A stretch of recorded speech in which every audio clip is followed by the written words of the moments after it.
Class 10th History, Chapter 5th, Print Culture and the Modern World, and today's topic is new forms of publication after beginning of print culture in India.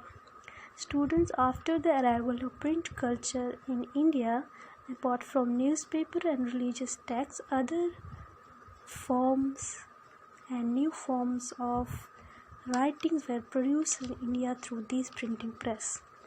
अब English education से, English medium school से जो लोग पढ़ लिख कर आ रहे थे, वो अब लिटरेट बन रहे थे, वो अब लिख भी पाते थे और पढ़ भी पाते, और उनकी तादाद धीरे धीरे बढ़ रही थी लोकल इंडियंस की जो English educated English medium school में पढ़ रहे थे। वो अपनी लाइफ, ज़िंदगी के तजुर्बे, जज्बात और रिलेशनशिप्स को अब वो किताबों में पढ़ना चाहते थे और उनको लिखना भी चाहते थे। नॉवेल, जिन्हें अफसाना कहते थे, ये वो किताब होती थी जो लोगों की लाइफ इवेंट्स को कहानी के तौर पर पेश किया जाता था थ्रू बुक्स जो इमेजिनरी होती थी।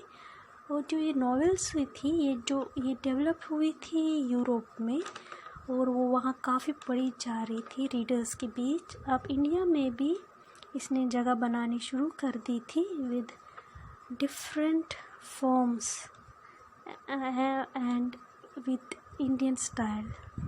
रीडर्स के लिए इंडियन रीडर्स के लिए नॉवेल्स एक नया तजुर्बा था, अलग अलग तरह की इंसानी ज़िंदगी के इवेंट्स के बारे में पढ़ने का। नॉवेल्स के अलावा छोटी कहानियाँ, जिन्हें शॉर्ट स्टोरीज़ कहते थे, essays about social and political matters, calendar जैसे टेक्स्ट प्रिंट होकर बाज़ार में आने लगे और खूब पढ़े जाने लगे।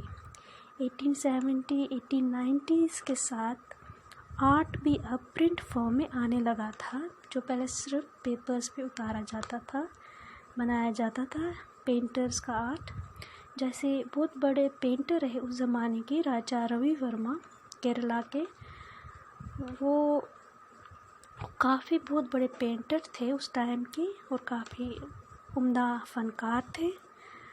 Due to increase in printing press, उन्होंने अपनी पेंटिंग्स की मल्टीपल कॉपीज़ प्रोड्यूस की for mass circulation in Indian market, और ये काफ़ी फेमस भी हुई। उनकी जो पेंटिंग्स है राजा रवि वर्मा की, अभी भी वो बाज़ार में मिलती है और लोग उनको काफ़ी पसंद करते हैं। ये उस ज़माने में जब राजा 1870s 1890s की बात है ये, तो उनकी पेंटिंग्स आज भी लोग ख़रीदते हैं, उनको बहुत पसंद आती है। प्राइवेट टेक्स्ट थिंग्स जो प्रिंटिंग टेक्स्ट जो अब आ रही थी नए फॉर्म में इंडियन स्टाइल्स में, वो काफ़ी सस्ती हो गई थी in the end of 18th century. तो एक गरीब और कॉमन आदमी भी इन टेक्स्ट को, बुक्स को, कैलेंडर्स को, पेंटिंग्स को ख़रीद सकता था और अपने घर में इन्हें यूज़ कर सकता था। इस दौरान कार्टून और कैरिकेचर्स पीई जर्नल्स और अखबारों में पब्लिश होने लगे। जो कैरिकेचर्स होते हैं वो मजाकिया कमेंट करते हैं उस टाइम के सोशल और पॉलिटिकल इश्यूज़ पे।